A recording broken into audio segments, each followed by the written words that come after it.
It was interesting to read your posts and replies with regard to the poetic divisions of Psalm 148. Let me give you a little bit of feedback on this assignment. For many of you, this was the first time you've ever done anything like this.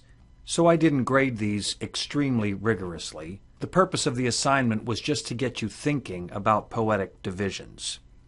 This is really an important task in interpreting the Psalms, or any text for that matter, because I think if you don't understand the divisions, you don't really understand the flow of thought. Or to put it positively, once you understand the divisions of a text, then you understand the flow of thought.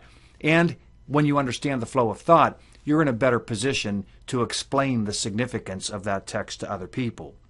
Now, I can tell that some of you are using different versions of the NIV and the ESV. The NIV produced a brand new edition, I think in 2010 or 2011. I forget the date, but the ESV has undergone at least one major revision.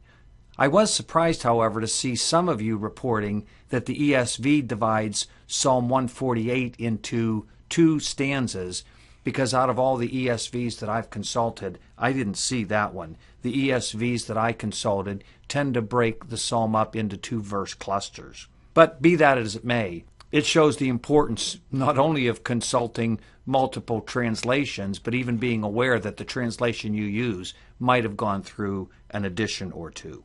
Well, let me give you my input on the poetic divisions of Psalm 148. First of all, I read this psalm as having two stanzas. Remember, stanzas are larger groups than strophes. Stanza 1 I see as verses 1 through 6. It starts with praise the Lord from the heavens. Stanza 2 I see as verses 7 through 14. It starts with praise the Lord from the earth. Remember, in the beginning God created the heavens and the earth. That's our basic structure of the universe.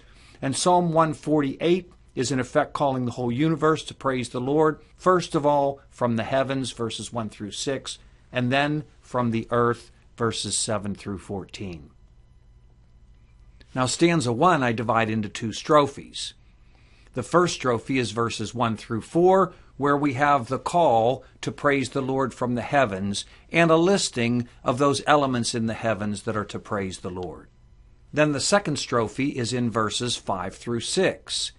And here we see the language, let them, that is, the various elements of heaven, praise the name of the Lord, for and.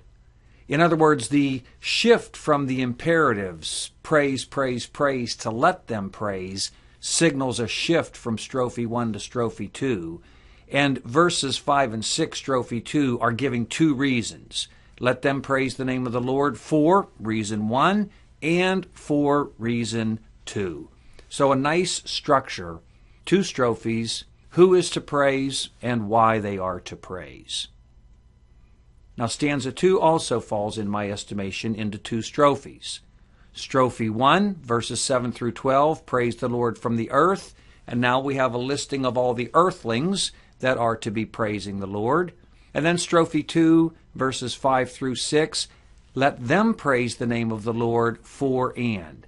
The exact same language that we had to mark out the second strophe of the first stanza. And here the psalmist is giving reasons once again. Let them praise the name of the Lord for reason 1 and for reason 2.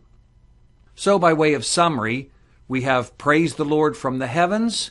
Let them praise the name of the Lord for and. Praise the Lord from the earth.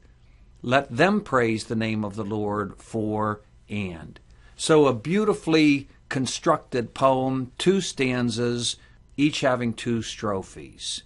Now each of these strophes actually follow the pattern of a hymn. Hymns are typically arranged by calling someone to praise and then giving reasons for praise. So stanza 1 is actually a complete hymn, the call and the reason. Stanza 2 is actually another complete hymn, the call and the reasons. So what we have in Psalm 148 is really a modified hymn that contains a reduplication of the pattern, call, reasons, call, reasons. So that's my take on Psalm 148, a beautiful hymn of praise calling on the whole universe, heavens and earth, to praise the Lord and giving them ample reasons for doing so. If you have any questions or comments on my feedback, there's a discussion forum at Modules Week 1. Feel free to post.